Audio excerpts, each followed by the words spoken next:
Nancy Guthrie case may see resources scaled back as leads come up empty. Sources. The Guthrie family is aware the probe might need to be modified. Sources said the lack of recent progress in the probe into Savannah Guthrie's mother's kidnapping may mean that investigators soon scale back their resources, sources with knowledge of the case told ABC News Friday. Nearly 3 weeks after Nancy Guthrie vanished, investigators are finding their best leads are so far coming up empty.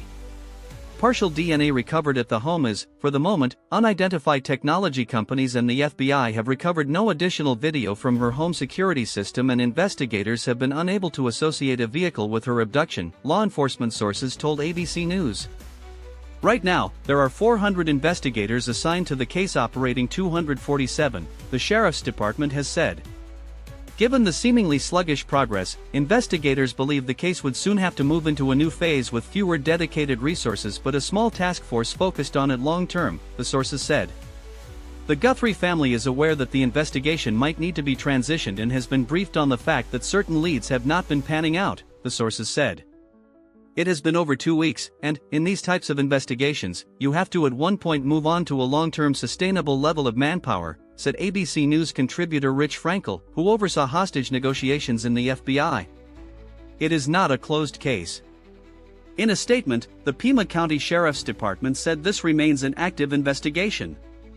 As long as leads continue to come in, investigators will continue to follow up on them. Currently, several hundred personnel are assigned to this case from various law enforcement agencies and are actively reviewing thousands of tips. Jason Pack, a former FBI agent and current chief executive of Media Rep Global Strategies, said the gap between what a case looks like publicly at day 20 and what is happening inside the investigation can be enormous. The things most likely to break a case open are almost never the things being discussed in unknown press interviews. They are happening in labs, in Walmart security offices, in gun shops, in back-end server logs, and in conversations between investigators who have been staring at the same timeline long enough that it might be time for a fresh set of eyes, Pack said. Investigators have a confirmed physical description of the suspect, a male, 5 feet 9 inches to 5 feet 10 inches tall, of average build.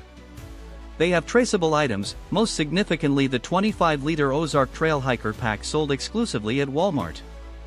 Walmart has handed over purchase records covering all sales of that backpack across Arizona, law enforcement sources have told ABC News. Investigators can now work through every buyer. Detectives have been canvassing gun shops across the Tucson area, showing the doorbell video to see if anyone recognizes it. Pima County Sheriff Chris Nanos has publicly cleared all members of the Guthrie family, which allows investigators to focus resources outward.